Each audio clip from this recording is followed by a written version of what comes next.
Então, nessa última parte de Apocalipse 11, hoje, nós temos aqui um princípio muito importante que é abordado, dando continuidade ao que nós estávamos estudando ontem. Vamos voltar a alguns textos para nós nos reencontrarmos no contexto. Vamos para o verso 7. Diz assim: E quando acabarem o seu testemunho, quem? As duas testemunhas. Não acabarem o seu testemunho, mas acabarem o seu testemunho vestidos de saco, né? Isso precisa ser compreendido. Porque elas continuam testemunhando hoje, não é verdade? Elas nunca deixaram de testemunhar. E não iniciaram seu testemunho em 538, mas vestidas de saco. E por que vestidas de saco? Sob circunstâncias humilhantes, sob aflição. E quando acabarem o seu testemunho sob essas circunstâncias, e o que fez com que os dias fossem abreviados? Os dias de ter que testemunhar em saco, o que fez com que esses dias fossem abreviados? A Reforma Protestante. Lembra? Jesus até falou alguma coisa na mensagem às 7 igrejas, na igreja de Tiatira. O que ele disse? Alguém lembra? Outra carga não vos porei. Ou seja, Jesus ia aliviar a carga da opressão papal. Então, antes do término dos 1260 anos proféticos, nós temos aqui os 1260 anos de supremacia papal. 538, Justiniano concedeu ao Papa poderes para governar em questões relacionadas à religião, poder civil. E aí, no ano 1798, o Papa foi destronado por Berthier. Mas antes do término desse período, houve a Reforma Protestante na Europa. Muitos países tiveram reavivamento com o despertar religioso. Os homens começaram a pensar por si mesmos. Traduções da Bíblia foram disponíveis nas línguas do povo. Agora, não somente os eruditos, mas também o povo podia estudar a Bíblia por si mesmo. Um homem chamado Gutenberg, da Alemanha, inventou a imprensa no século XVI. Então, várias coisas aconteceram que contribuíram para esse despertamento. Então, as testemunhas, podemos dizer, deixaram de testemunhar vestidas de saco até um pouco antes do término do período de 1260 dias proféticos. Os 42 meses, no caso, como é falado aqui em Apocalipse 11. E quando acabarem o seu testemunho, a besta que sobe do abismo lhes fará guerra. E os vencerá e os matará. E este os vencerá e os matará, nós vamos ver, é semelhante à vitória de Satanás contra Cristo na cruz. Foi uma vitória aparente e momentânea, mas não foi um triunfo real e perdurador. Mas esta besta, que nós descobrimos ontem, representa a França, poder ateu que surgiu nessa nação, que seus mais altos níveis de poder civil excluiu Deus da sociedade. Essa besta fez guerra contra as testemunhas, os venceu e os matou. E no verso 8 diz: E jazeram os seus corpos mortos na praça da grande cidade, que espiritualmente se chama Sodoma e Egito, onde o nosso Senhor também foi crucificado. Aí eu queria frisar esse ponto.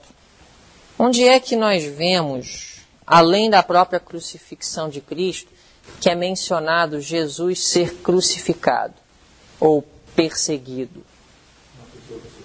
Na pessoa dos seus santos. Lembra que Jesus disse para Saulo de Tarso? Por que me persegues?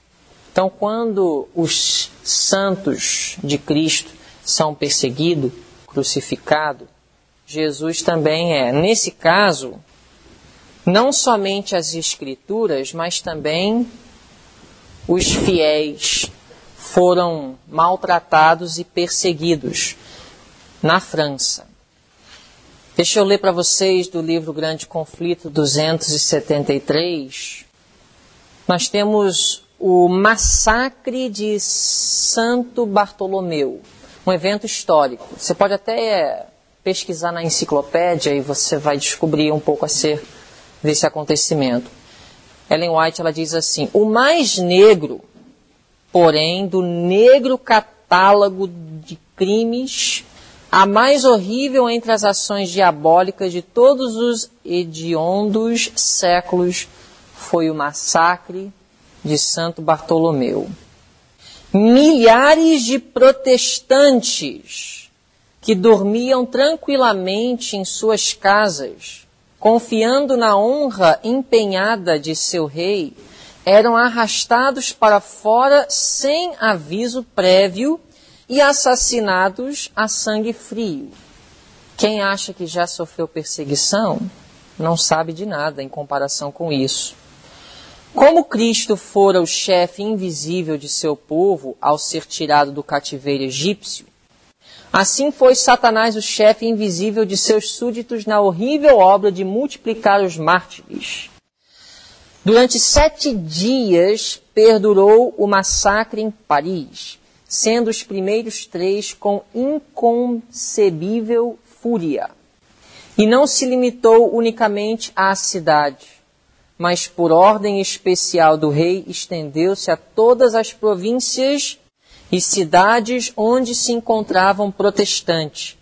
Não se respeitava nem idade nem sexo. Não se poupava nem a inocente criancinha, nem o homem de cabelos brancos. Nobres e camponeses, velhos e jovens, mães e filhos, eram juntamente abatidos. Por toda a França, carnificina durou 2 meses. Pereceram 70.000 da nação. Aí quando a gente lê em Daniel 12:1 que haverá um tempo de angústia que nunca houve, desde que houve nação, a gente pensa, será que vai ser realmente igual o que está descrito aqui? Ela cita um historiador, Henry White, o massacre de São Bartolomeu. Quando as notícias do massacre chegaram a Roma, a exultação entre o clero não teve limite. O cardeal de Lorena recompensou o mensageiro com 1000 coroas. O canhão de Santo Ângelo reboou em alegre salva.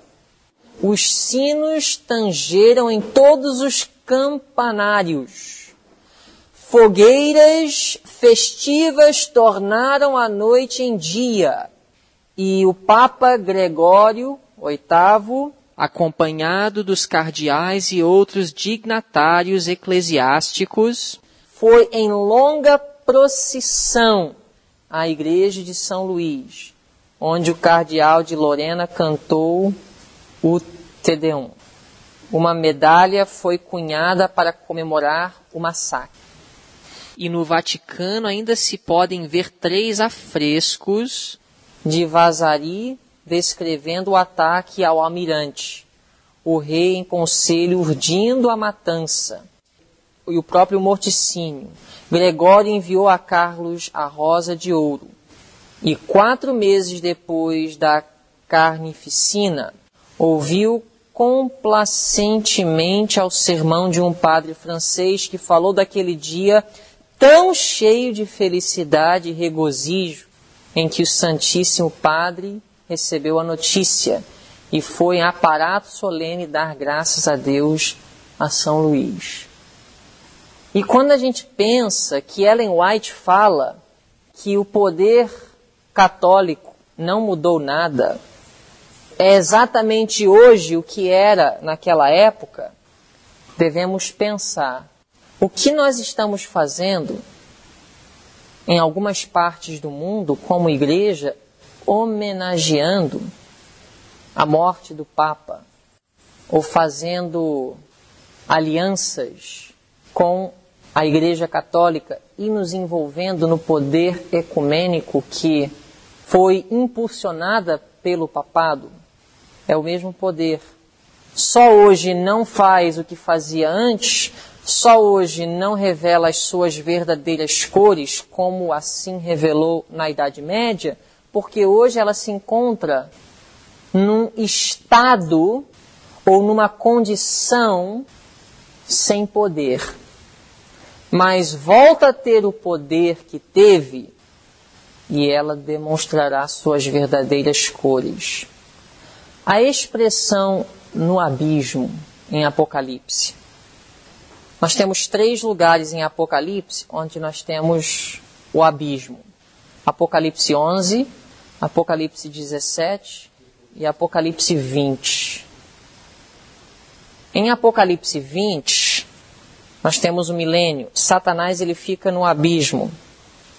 Durante 1000 anos, ele se comporta. Sabe por que ele se comporta durante 1000 anos? Porque as circunstâncias não são favoráveis para ele se manifestar. Quando chegarmos em Apocalipse 20, nós vamos ver isso com mais detalhe. O abismo em Apocalipse representa uma cadeia de circunstâncias. Em Apocalipse 20, Satanás está no abismo. Em Apocalipse 17, a besta, que representa a Igreja Católica, está no abismo. Em Apocalipse 11, nós temos o poder ateu no abismo. Por que que em Apocalipse 11, a besta, que representa a França, isso nós já vimos claramente, sai do abismo? O abismo representa uma cadeia de circunstâncias. Ou seja, as circunstâncias durante a Idade Média não eram favoráveis para o surgimento do ateísmo. Então ela estava numa prisão, essa manifestação. O ateísmo sempre existiu aqueles que foram ateus, não criam no Deus do céu. Mas durante a Idade Média não havia circunstâncias para tal manifestação através de um poder, uma nação. Então ela surge do abismo. Já em Apocalipse 17, a Igreja Católica está no abismo depois de 1798. De 1798 para cá, a Igreja Católica está no abismo. Nós vamos estudar isso com calma em Apocalipse 17. Por que ela está no abismo hoje? A Igreja Católica. Porque desde 1798, ela perdeu sua supremacia e os Estados Unidos se ergueu uma nação que professa o protestantismo e o republicanismo. Um Estado sem rei e uma igreja sem papa.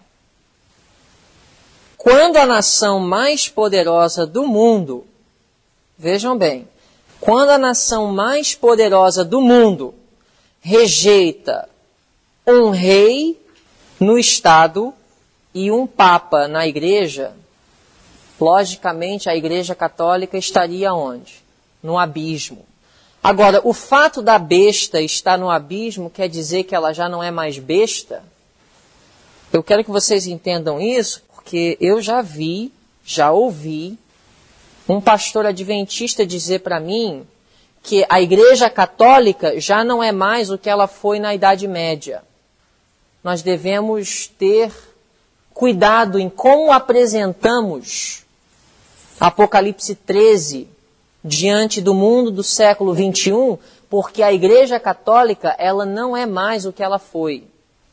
Isso é uma falta de confiança na inspiração da Bíblia e do Espírito de profecia, porque ambos são claros em dizer que esse poder diabólico não mudou.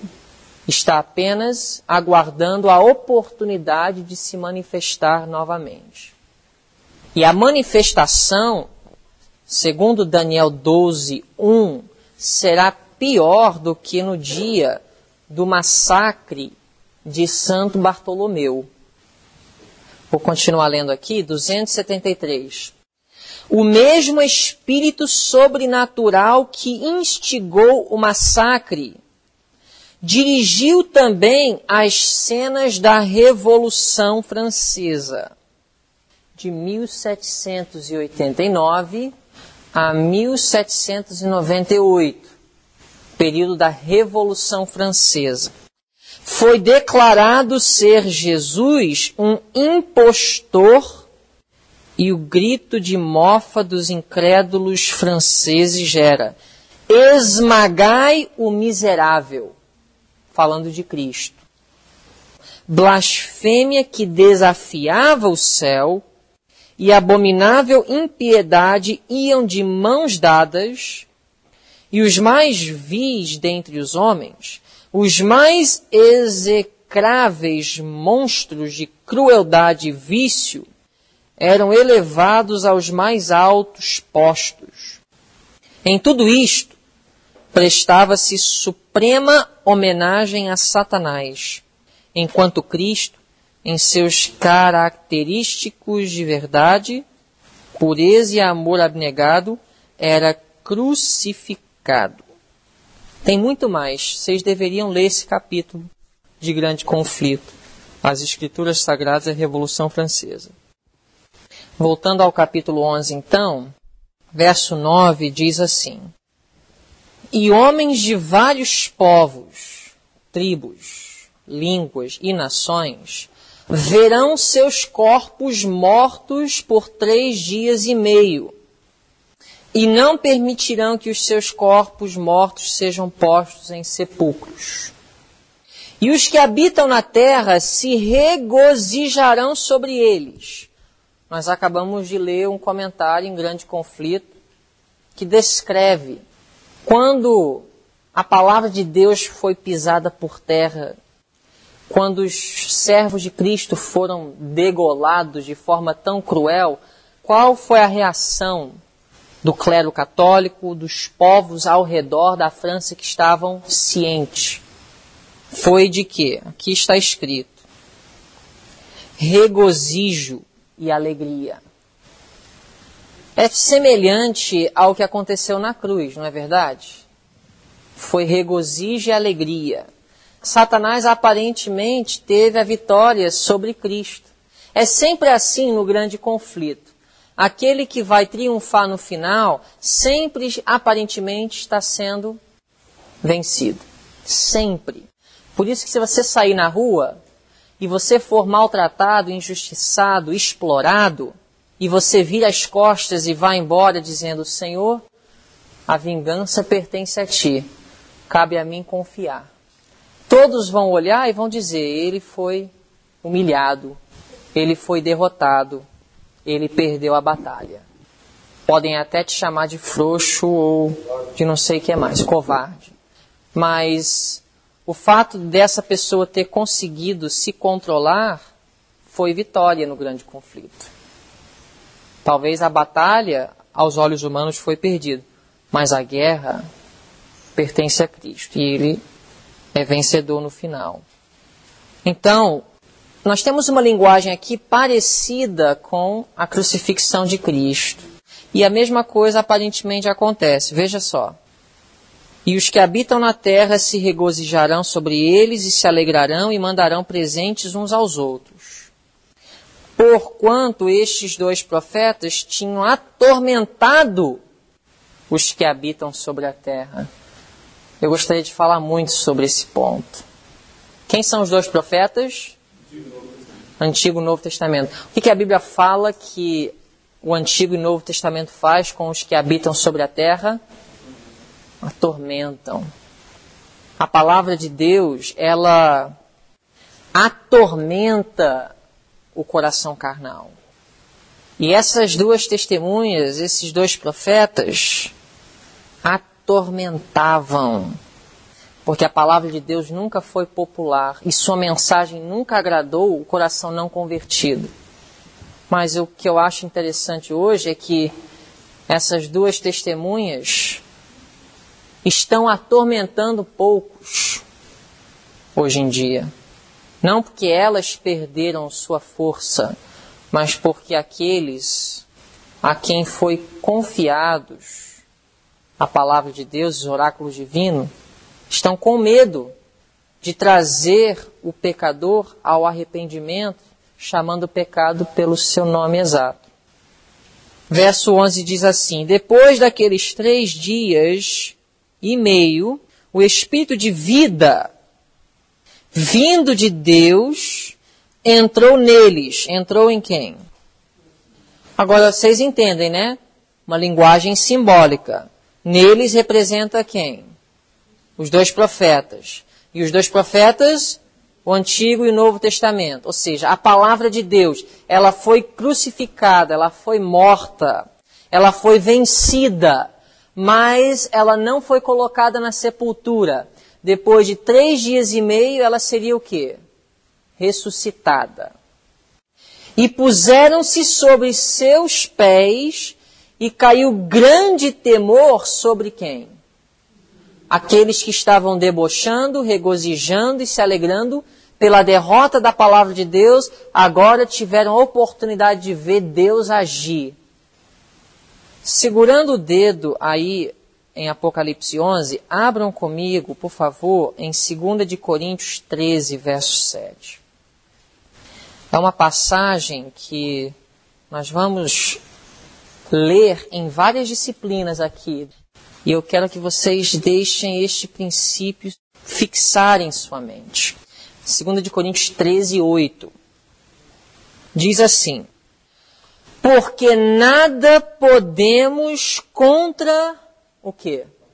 A verdade, senão pela verdade. O que diz o salmista em Salmo 119? O que é a verdade? Ele diz assim: a tua palavra é verdade. Então, se nós formos comparar Salmo 119 com 2 de Coríntios 13, 8, nós poderíamos dizer o quê? Nada podemos contra o quê? Contra a palavra. Alguém ensinar contrariamente à palavra que a vitória sobre o pecado é impossível, não vai mudar o fato de que, pelo poder de Deus, é possível. Nada podemos contra a verdade. Nada podemos contra a palavra, sim pela palavra. Os meus mais fervorosos esforços para minimizar a verdade, manipular a palavra, torcer a verdade, só vai contribuir mais para a exaltação da palavra e da verdade. Vocês entendem esse princípio? Quando você entender esse princípio, você jamais vai se sentir defensivo quando alguém desafiar a sua posição. Por exemplo, antigamente, quando um pastor evangélico descobria que algum membro de sua igreja estava estudando com os adventistas do 7º dia, sabe o que ele fazia? Ele começava a falar mal dos adventistas, porque ele tinha medo, ele estava inseguro, ele sabia que os adventistas tinham bons argumentos. É igual o pastor da igreja metodista onde a família White frequentava durante o período milerita. E ele ficou muito desesperado quando ele soube que alguns membros de sua igreja estavam frequentando as reuniões de Guilherme Miller. Ele não entendia este princípio. Nada podemos contra a verdade. Se ele entendesse este princípio, ele diria: os meus membros podem frequentar, porque Guilherme Miller está falando mentira mesmo, e o Espírito Santo é capaz, se eu doutrinei bem os meus membros, de discernir a diferença entre a verdade e o erro. Eu não preciso ameaçar os meus membros contra irem e não preciso falar mal de Guilherme Miller. Só que ele não tinha segurança, ele não tinha firmeza naquilo que ele cria. Então ele precisou de ameaçar e difamar. Duas ferramentas que são usadas somente por aqueles que não têm segurança naquilo que creem. Nada podemos contra a verdade. Eu sei que, pelo menos antigamente, se um membro da igreja adventista chegasse para o pastor e falasse: pastor, veio alguns missionários da igreja dos Mormons na minha casa, me oferecendo estudo. Se eles voltarem de novo, será que eu deveria estudar com eles? O pastor adventista diria: claro, com maior prazer você deveria estudar com eles. Porque o adventista sabe que jamais o argumento do Mormon vai ter como ser sustentado à luz da compreensão da nossa igreja, da Bíblia. Testemunho de Jeová, a mesma coisa. O adventista do sétimo dia nunca, pelo menos até recentemente, teve medo de sentar e dialogar com aqueles que creem diferentemente deles. Isso não é o espírito protestante, não foi o espírito de Paulo. Paulo compreendeu que perseguição, quando o sangue do mártir era derramado, aquilo era apenas semente que ia dar uma multiplicação dentro da igreja de membros. Perseguição não podia derrotar a causa da verdade. Heresias não poderia derrotar a igreja. Jesus disse: a porta do inferno não prevalecerá contra ela. Nada podemos contra, sim pela. Satanás, no grande conflito, tudo que ele fizer só vai contribuir mais para a exaltação do caráter de Deus diante do universo do que se ele nunca tivesse manifestado sua rebelião. Isso é o mais interessante. A união entre Deus e a humanidade será mais íntima depois da queda do que se o homem nunca tivesse caído. Tudo que Satanás fez para frustrar os propósitos de Deus só contribuirão para trazer mais resultados e sucesso aos propósitos divinos. Nada podemos contra a verdade, sim pela verdade. À luz desse princípio, vamos voltar a Apocalipse 11. O que foi uma aparente derrota para a causa da reforma, o que foi uma aparente derrota à palavra de Deus, muitos zombaram, igual quando Daniel e seus companheiros foram levados à Babilônia. O que os babilônicos e outros disseram da religião dos judeus? Inferior. Por quê? O Deus de Israel não foi capaz de os proteger de Nabucodonosor? E até os utensílios da casa de seu Deus foram levados à casa de Nabucodonosor e de seu Deus. Mas sempre argumento existe. Deus permite que Satanás vai até um certo lugar para tornar a vitória mais gloriosa ainda. É igual o faraó chegando até o Mar Vermelho atrás de Israel, permitindo que as circunstâncias ficassem mais e mais desfavoráveis para que no final a vitória fosse mais gloriosa. Assim foi na Revolução Francesa. Apocalipse 11, verso 12. E ouviram uma grande voz do céu que lhes dizia: subi para aqui. E subiram ao céu em uma nuvem. E os seus inimigos os viram. Não foi suficiente que apenas eles ressuscitassem e fossem visíveis, ou que aquele acontecimento fosse notório apenas àqueles que estavam nas regiões mais próximas. Mas Deus fez com que eles subissem numa nuvem para que a abrangência daquele acontecimento fosse maior. A Ellen White, ela comenta sobre isso. Na página 286 até 288. As fiéis testemunhas de Deus, mortas pelo poder blasfemo que subiu do abismo, não deveriam por muito tempo ficar em silêncio. Depois daqueles 3 dias e meio, o Espírito de vida vindo de Deus entrou neles. Foi em 1793 que os decretos que aboliam a religião cristã e punham de parte a Escritura Sagrada passaram na Assembleia Francesa. 3 anos e meio mais tarde, foi adotada pelo mesmo corpo uma resolução que abrogava esses decretos, concedendo assim tolerância às Escrituras. O mundo ficou estupefado ante a enormidade dos crimes que tinham resultado da rejeição das Escrituras. E os homens reconheceram a necessidade da fé em Deus e em sua palavra como fundamento da virtude e moralidade.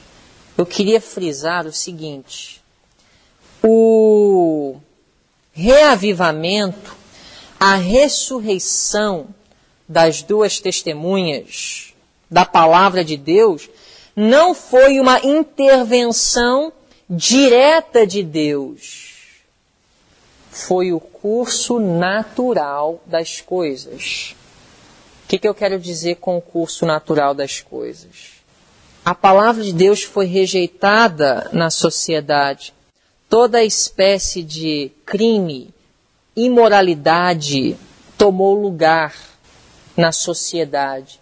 Com pouco tempo, as pessoas se cansaram da anarquia que prevaleceu. Eles foram até ao ponto de abandonarem o ciclo semanal de 7 dias, porque, diferente do ciclo diário, e o ciclo mensal e o ciclo anual, que pode ser visto através do estudo de astronomia, o ciclo semanal só se encontra em um lugar, na palavra de Deus. A origem do ciclo semanal está na Bíblia. Então eles adotaram um ciclo semanal de 10 dias para contrariar a Bíblia, porque eles queriam eliminar tudo da sociedade que tivesse raiz na religião da Bíblia. E até nisso, as pessoas, a sociedade, não aguentaram.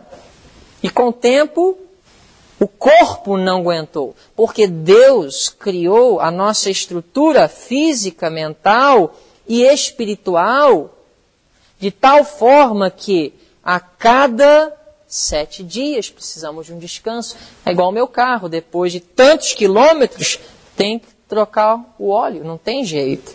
Eu não posso agora criar um novo manual com um novo sistema de manutenção do meu carro porque eu estou revoltado com a Fiat. Não tem como. Se a Fiat fabricou o meu carro, eu vou seguir o que a Fiat falou. Só que a França disse, nós vamos demonstrar nossa revolta contra o Deus da Bíblia, eliminando o ciclo semanal de 7 dias. Só que o corpo humano não aguenta. 10 dias não dá. 9 dias de trabalho e o 10º de descanso não deu certo. Voltaram ao ciclo semanal de 7 dias. Até hoje, na França, segue como nos outros países. Domingo, Segunda, terça, quarta, quinta, sexta, sábado. Então, a irmã White, ela descreve aqui a forma com a qual a Bíblia ela foi reerguida. No final, a Bíblia foi mais respeitada do que antes da Revolução Francesa. Vocês entenderam? Vocês entenderam a magnitude do que nós estamos falando aqui? Espero que isso não esteja escapando à percepção de nenhum de vocês. Nada podemos contra a verdade, sim pela verdade. Então não se desespere quando você está dando um estudo bíblico e a pessoa rejeita, ou o pastor, ou o padre daquela pessoa fala para ela contra você. Não se desespere, nada podemos contra a verdade, sim pela verdade. Mesmo se aquela semente ficou lá, talvez no alto clamor, Deus vai trazer fruto. Não se desespere. Não se desespere se numa igreja você prega a verdade sobre a natureza humana de Cristo e a vitória sobre o pecado, e depois vem o pastor e fala que tudo o que você falou foi heresia. Não se desespere, porque se o que você está pregando é a verdade, nada podemos contra ela, sim por ela. Alguém vir contrariar o que você falou só vai exaltar mais ainda a verdade de Deus. É a lei do universo que não pode ser mudado. Nada podemos contra a verdade, sim pela verdade. Alguém diz, comer carne não tem nada a ver, e você está tentando educar o povo em relação à reforma de saúde, não se preocupe. Nada podemos contra a verdade, sim pela verdade. Deus vai exaltar sua verdade acerca do regime alimentar, da reforma de saúde. Nada podemos contra a verdade, sim pela verdade. Ellen White continua dizendo, desde que a França fez guerra às duas testemunhas de Deus, elas têm sido honradas como nunca antes. Vocês ouviram? Desde que a França fez guerra às duas testemunhas de Deus, elas têm sido honradas como nunca antes. Agora ela vai dar alguns exemplos. Em 1804 foi organizada a Sociedade Bíblica Britânica e Estrangeira. Seguiram-se-lhe organizações semelhantes, como numerosas filiais no continente europeu. Em 1816 fundou-se a Sociedade Bíblica Americana. Quando se formou a Sociedade Britânica, a Bíblia havia sido impressa e circulara em 50 línguas. Desde então foi traduzida em mais de 1000 línguas e dialetos. Tudo isso depois da Revolução Francesa.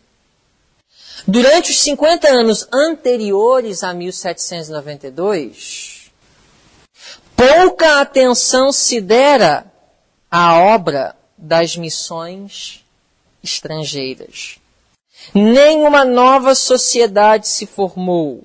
E não havia senão poucas igrejas que envidavam algum esforço para a propagação do cristianismo nas terras gentílicas. Mas pelo fim do século XVIII, grande mudança ocorreu. Os homens se tornaram descontentes com os resultados do racionalismo e compenetraram-se da necessidade de revelação divina e da religião experimental. Desde esse tempo, a obra das missões estrangeiras tem atingido crescimento sem precedentes. Vejam bem, a história se repete. Como é que o evangelho foi aos gentios nos dias dos apóstolos? O que impulsionou a proclamação do evangelho entre os gentios? Alguém sabe? Perseguição, e difamação, e opressão. Atos 8 relata esse fato. O que fez com que a semente do evangelho brotasse no coração de Saulo de Tarso? Derramamento do sangue de Estevão. A história se repete. A natureza humana é a mesma. Então, com a tentativa de Satanás de destruir a palavra de Deus, houve a partir do ano 1798 uma expansividade extraordinária, não somente das missões, mas de traduções da palavra de Deus, de estabelecimento de novas igrejas e tudo mais. Vamos então só terminar no verso 13 de Apocalipse 11. E naquela mesma hora houve um grande terremoto. Ellen White descreve esse terremoto não como sendo um terremoto literal. E caiu a 10ª parte da cidade, e no terremoto foram mortos 7.000 homens. E os demais ficaram muito atemorizados e deram glória ao Deus do céu. É passado o segundo ai, eis que o terceiro ai cedo virá. Então, embora já havia sido mencionada, a 7ª trombeta ainda não iniciou a ser tocada. Ainda estamos antes do período de 1844.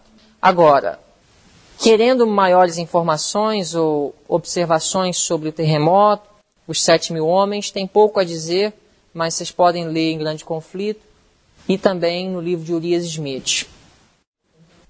A 7ª trombeta. A 7ª trombeta, 1844 até a volta de Cristo.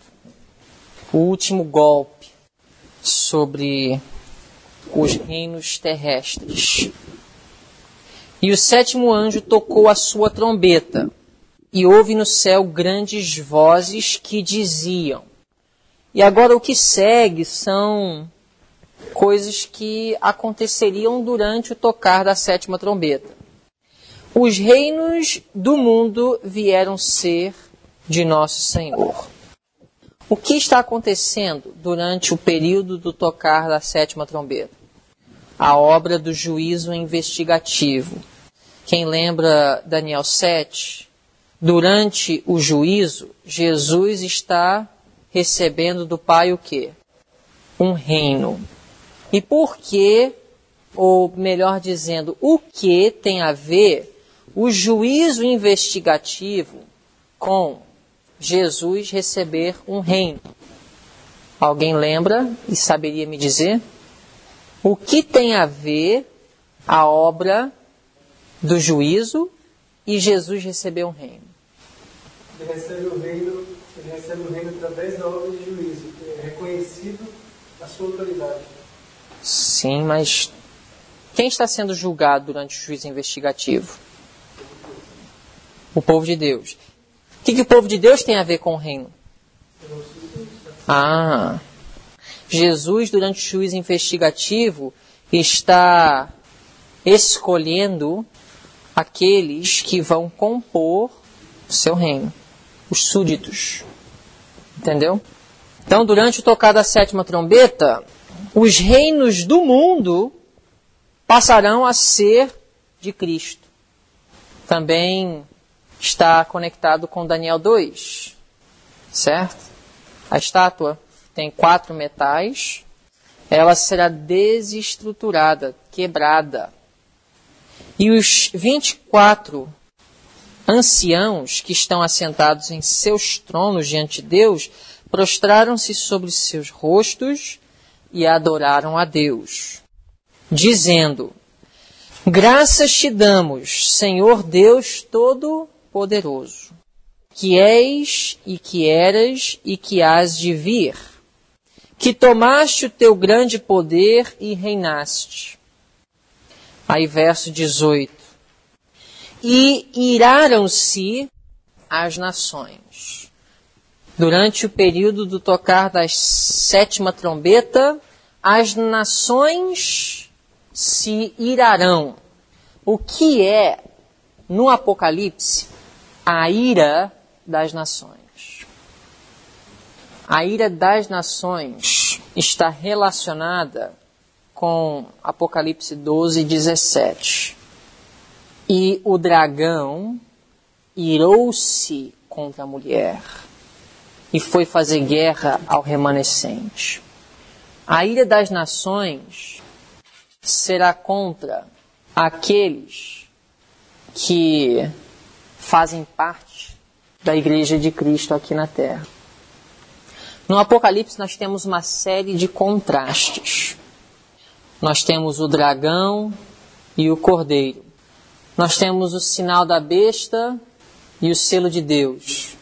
Nós temos uma prostituta e uma mulher pura.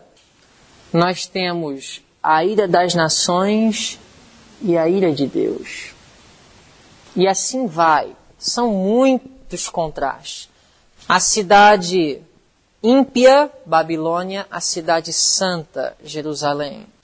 Vários contrastes. E nós vamos descobrir, em Apocalipse 13, 14, que evitar receber a ira, nenhum conseguirá.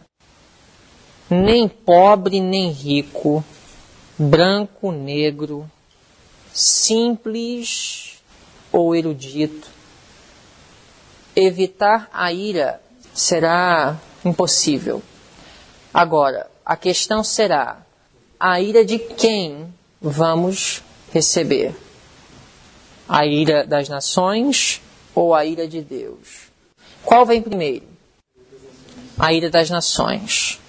Nós temos um período chamado pequeno tempo de angústia e ainda a própria lei dominical e o tempo de angústia de Jacó. A ira das nações só vai aumentando e intensificando até a volta de Cristo. A ira das nações terá grandes consequências temporais. A ira de Deus terá consequências eternas, além das temporais. Mas a ira das nações jamais terá consequências eternas. Mateus 10, 28. Não teme aqueles que matam o corpo e não têm poder de matar a alma. Então esse texto se encaixa muito bem com essa expressão. E o tempo dos mortos. Em que sentido o tempo dos mortos? Para que sejam o quê? Julgados. Então, durante o tocar da 7ª trombeta, juízo dos mortos. E o tempo de dares o galardão aos profetas, teus servos, e aos santos, e aos que temem o teu nome, e pequenos e grandes, e o tempo de destruíres os que destroem a terra. Agora, existem muitas formas de poder elaborar a questão de destruir a terra, mas eu vejo aqui uma linguagem literal, direta. Destruir a terra, eu creio, está relacionado com uma voluntária atitude de agressividade contra a natureza, quer sejam os animais ou a própria natureza ao nosso redor, o meio ambiente. Agora, não se aplica isso ao ponto de dizer que nós não devemos mais usar carro, porque isso agride a natureza, não devemos mais andar de ônibus ou de trem, ou não devemos cortar nenhuma árvore para construir uma casa. Isso seria uma espécie de fanatismo. Deus criou a terra para o homem. Ele não criou o homem para a terra. Vocês entendem? Então, tudo é o meio para alcançar um fim. Agora, voluntariamente agredir a natureza é até mesmo uma revelação de um caráter defeituoso. Por exemplo, maltratar um animal, assim, voluntariamente, revela a ausência do Espírito de Cristo na vida. Agora, não levem isso para um fanatismo. Ver um animal na rua e achar que cada vez que vê um animal sofrendo é o seu dever religioso salvá-lo, é fanatismo. Estamos neste mundo para salvar almas, não animais. Porém, é necessário nós não maltratarmos voluntariamente. Ter prazer em ver o sofrimento de um animal revela o espírito de Satanás. Por isso, Deus disse, chegará o tempo de destruir os que destroem a terra. Tratar animal como gente também é uma coisa que, podemos dizer, um desperdício de recursos que poderiam ser empregados com a salvação de almas. Então, Deus ele vai castigar aqueles que destroem a terra. Na realidade, o destruir a terra, agredir a natureza voluntariamente, é uma manifestação de um caráter que não foi transformado por Cristo. Aí o verso 19, abriu-se no céu o templo de Deus e a arca da sua aliança. Agora, a arca da aliança fica em qual compartimento do santuário? O Santíssimo. Então, aqui nós podemos dizer que estamos realmente no juízo investigativo. Estamos realmente no período após 1844. João vê pela primeira vez, até o capítulo 11, uma visão do santuário celestial, do lugar santíssimo.